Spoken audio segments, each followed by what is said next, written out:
Hello everyone, how are you? I hope you are fine.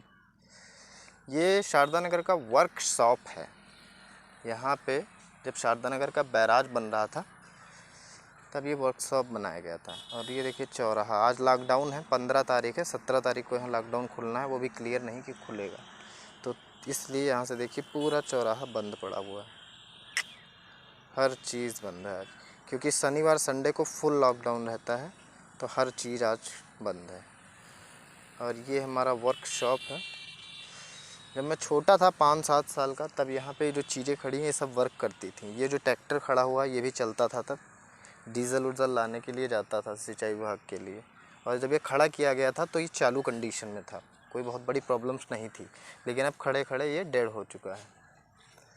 और ये जो roller देख रहे हैं आप, ये देखिए अजीब विडम्बना है ना सर, ये रोलर भी जब खड़ा हुआ था तब ये चालू कंडीशन में था, और अब खड़े खड़े इसकी हालत क्या हो गई दिखाई दे रहा होगा आपको। ऐसे बर्बाद होता है सरकारी पैसा, हमारा पैसा जो सरकार टैक्स के तौर पे लेती है।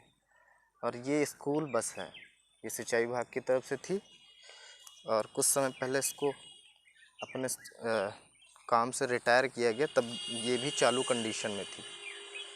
और इस समय आप हालत देख सकते हैं, एक भी शीशा नहीं बचा है, पूरी तरीके से जंग खा गई, टायर सड़ गए हैं, आगे का भी कोई शीशा नहीं बचा है। इस तरीके से देखिए बर्बाद होता है। इस बस में मैं कई बार बैठ के लखीमपुर गया हूँ, 2-4 बार, तब मैं शायद 7 या 8 साल का था। और ये देखिए उधर जो सामने दिख रही है वो मछली मंडी है, ये स्टोर्स बने हुए हैं। और ये देखिए मिट्टी दबाने वाला यंत्र है ये जैसे बंधा वगैरह बनता था तो उसमें मिट्टी को दबा के ठोस करने के लिए ये यंत्र गाड़ी या ट्रैक्टर ट्रॉली में बांध करके चलाया जाता। बचपन में तो काफ़ी सालों तक मैं ये जान ही नहीं पाया था आखिर ये है क्या चीज़ अजीब कांटेदार चीज़ है ना। ये स्टोर है। और इस तरीके से देखिए सरकार का पैसा बर्बाद होता है। सरकार का पैसा क्या, सरकार जो हमसे टैक्स लेती है वो पैसा इस तरीके से बर्बाद होता है। ये खड़े खड़े सड़ जाएं, लेकिन अगर कोई यूज करना चाहे तो उस पर FIR मुकदमा दर्ज हो जाते हैं। तो अब मैं आपको दिखाऊंगा मछली मंडी, इधर से आपको दिखाते हैं। ये मछली मंडी लगभग 5 से 8 साल पहले, लगभग 7 या 8 साल पहले बनी थी। और यहाँ मछली का व्यापार होना था, मतलब मछली के लिए शॉप्स बनाई गई थी, यहाँ बोली वगैरह लगती, बिकती। लेकिन अभी तक इसका कोई उद्घाटन नहीं हुआ है। मेरे सामने बनी और मेरे सामने उजाड़ होने की कंडीशन में आ चुकी है। बीच में जो इसका चबूतरा बना उस पर टीन्स पड़ी हुई थी, वो सब उड़ गई हैं, 1-2 बची हुई हैं। आपको दिख रहा होगा या नहीं दिख रहा, एक सेकंड। ये देखिए जो फ्रेम लगा है लोहे का, इसके ऊपर टीन्स पड़ी हुआ करती थी, वो टीन्स जो है आंधियों में उड़ गई, गायब हो गई। और ये नई की नई मछली मंडी, अभी तक इसका कोई उद्घाटन भी नहीं हुआ है। लेकिन और ये मेरे ख्याल से ऐसी पड़ी पड़ी सड़ जाएगी और इसका कुछ होगा भी नहीं। लेकिन अगर इसमें भी आप हमें कोई भी आकर रहने लगे या सोचे कि यार वेस्ट हो रही, इसमें कुछ हम अपना ही काम करते हैं या फिर, तो वो पॉसिबल नहीं है। खड़ी खड़ी सड़ जाए, पड़ी पड़ी चीज़ सड़ जाए, इमारत ढह जाए, कुछ भी हो जाए, लेकिन आप सरकारी चीज़ को अपने पर्सनल यूज़ में नहीं ले सकते। और बल्कि ये सब हमारा ही पैसा है, पब्लिक का पैसा, जो हम टैक्स के तौर पे करते हैं। कुछ लोगों को लगता होगा कि हम तो टैक्स नहीं देते हैं, है ना। ये पुलिस चौकी के घर बने हुए हैं, क्वार्टर, और ये पुलिस चौकी। कुछ लोगों को लगता होगा कि हम तो टैक्स देते नहीं, तो हमारा पैसा कैसे हो गया। दरअसल हम जो भी चीज़ खरीदते हैं, आलू, सब्जी, भिंडी, हर चीज़ का, या फिर चलो इन पर तो क्लियरली नहीं दिखाई देता है टैक्स कितना पड़ रहा है कितना नहीं, लेकिन क्लियर कुछ चीज़ों पे दिखाई देता है, वो मैं आपको बताऊंगा। क्लियर दिखाई देता है, जैसे कि आप कोई गुटखा खरीदें, कोई शैम्पू, तेल, कोई भी चीज़ खरीदते हैं जो पैक्ड है और कंपनी के थ्रू बन के आ रही है, तो उस पर टैक्स इंक्लूड होता है। मतलब कंपनी टैक्स नहीं देती, वो टैक्स कंपनी हम लोगों से ले करके फिर सरकार को देती है। मान लेते हैं, अब ये देखिए अंदर का देख लीजिए अच्छा, ये मछली मंडी के अंदर का सिस्टम जो भी है, दुकानें बनी हैं यहाँ पे। कुछ दुकानें कुछ लोगों के नाम अलॉट भी हैं, लेकिन ये कभी खुली ही नहीं आज तक। और ये देखिए ये चबूतरा इसका, और मेरे ख्याल से लाखों का टेंडर हुआ था इसका, काफ़ी, या हो सकता है एक दो करोड़ का भी टेंडर हुआ होगा इसका। इतने रुपए में बन के तैयार हुई थी और ये खाली सड़ रही पड़ी हुई, अभी तक इसका उद्घाटन भी नहीं हुआ और ना ही हो पाएगा। यही होता है। तो हाँ, जो टैक्स की बात मैं कर रहा था उसमें ये होता है कि कंपनी कोई भी प्रोडक्ट लॉन्च करती है, बनाती है, और उस पर सरकार टैक्स लगाती है।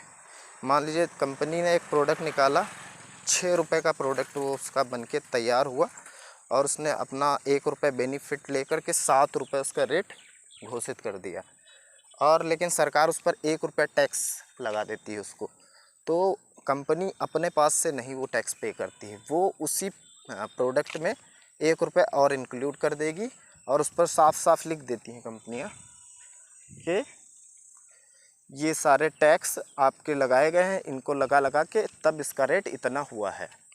तो इस तरीके से भारत का हर एक नागरिक टैक्स देता है, चाहे वो करोड़पति हो, अरबपति हो, या फिर कोई झोपड़पट्टी में रहने वाला हो, क्योंकि वो कुछ ना कुछ तो चीज़ें खरीदता ही है, कुछ ना कुछ क्या सारी चीज़ें मिलती हैं, बिकती ही हैं, और उन सब पे टैक्स इंक्लूड होता है, उनमें टैक्स देना पड़ता है। ये यहाँ के स्टोर्स बने हुए हैं जो सिंचाई विभाग के बैराज के निर्माण के वक्त बनवाए गए थे, ताकि इनमें वहाँ की जो यूज होने वाली चीज़ें थी, जनरेटर्स और अदर प्लांट के लिए जो बहुत सारी चीज़ें होती हैं, पाइप, इंगल्स, टीन, सीमेंट की बोरियां सोरियां सब, क्योंकि बहुत ज़्यादा मात्रा में आती थी, तो उनको इसमें स्टोर किया जाता था। अब इस समय ये फ़िलहाल पूरी तरीके से खाली है, मतलब कुछ हैं जो भरे हुए हैं, मतलब कुछ में कुछ सामान थोड़ा बहुत रखा है, लेकिन अब ये यूज़ में नहीं ही आते हैं, जहाँ तक बहुत कम अब यूज़ में आते हैं। 1-2 हैं स्टोर्स, वही यूज़ में आते हैं, बाकी सब धीरे धीरे डेड होते जा रहे हैं, देखिए।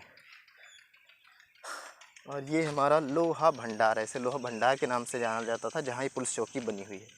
इसमें पहले काफ़ी पेड़ लगे होते थे, अब तो धीरे धीरे सब चुरा चुरा के लोगों ने काट डाले हैं। बाकी यहाँ पर बाउंड्री बंधी हुई थी, मतलब बाउंड्री क्या, एंगल से तार से घिरा हुआ था ये लोहा भंडार।